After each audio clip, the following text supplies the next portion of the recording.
নমস্কার, কলকাতা টিভি ডিজিটালে আপনাদেরকে স্বাগত। আপনাদের সঙ্গে রয়েছে আমি অভি। পশ্চিম এশিয়ায় যে যুদ্ধ পরিস্থিতি তৈরি হয়েছে তাতে জ্বালানি সংকট দেখা গিয়েছে।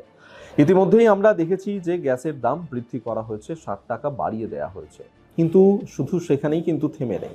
তারপর আমরা দেখলাম যে এই যে গ্যাস বুকিংয়ের ক্ষেত্রেও সময়সীমা অনেকটাই বাড়িয়ে দেওয়া হয়েছিল।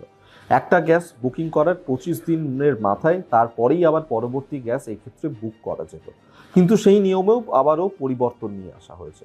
যেমনটা এক্ষেত্রে জানা যাচ্ছে যে একটা গ্যাস বুকিং করার ক্ষেত্রে এখন আর 25 দিন নয়, 35 দিন পর আপনারা বুকিং করতে পারবেন। এবং সেক্ষেত্রে এর পাশাপাশি আরও একটা গুরুত্বপূর্ণ বিষয়, যে যারা উজ্জ্বলা যোজনা, আপনারা জানেন যে কেন্দ্র সরকারের চালু করা এই উজ্জ্বলা যোজনা, যেখানে প্রত্যেকটি গরিব ঘরে ঘরে গ্যাস সিলিন্ডার দেয়া হতো, এবং সেক্ষেত্রে কিন্তু সেখানেও আবার তাদেরকে পুরনো দিনেই ফিরে যেতে হচ্ছে, সেই কাঠকয়লার যুগেই ফিরতে হচ্ছে তাদেরকে। কারণ এক্ষেত্রে তাদের যে নিয়মটা করা হয়েছে সেটা হলো যে উজ্জ্বলা যোজনার আওতায় যারা রয়েছেন তারা 45 দিন পর পরবর্তী গ্যাস তারা বুক করতে পারবেন।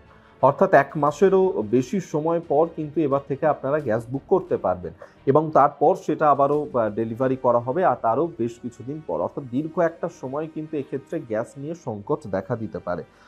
তবে এক্ষেত্রে যেমনটা বলা হচ্ছে যে প্রধানমন্ত্রীর উজ্জ্বলা যোজনাতে 5 কেজির সিলিন্ডারে যারা বুকিং করছেন সেই বুকিংয়ের ক্ষেত্রে কিন্তু সময়সীমাটা একই রাখা হয়েছে, এবং একটি সিলিন্ডার এক্ষেত্রে বুক করার পর 16 দিনের মাথায় আপনারা পরবর্তী সিলিন্ডারটি সেটিকে আবারও বুক করতে পারবেন। এক্ষেত্রে শহরে বলা হয়েছে যে 5 কেজির সিলিন্ডার একটি বুক করার পরে 9 দিনের ব্যবধানে দ্বিতীয় সিলিন্ডার বুক করা যাবে, কিন্তু যারা গ্রামে রয়েছেন, দুর্গম এলাকায় থাকেন, তাদের ক্ষেত্রে সেই ব্যবধানটা 16 দিন করা হয়েছে।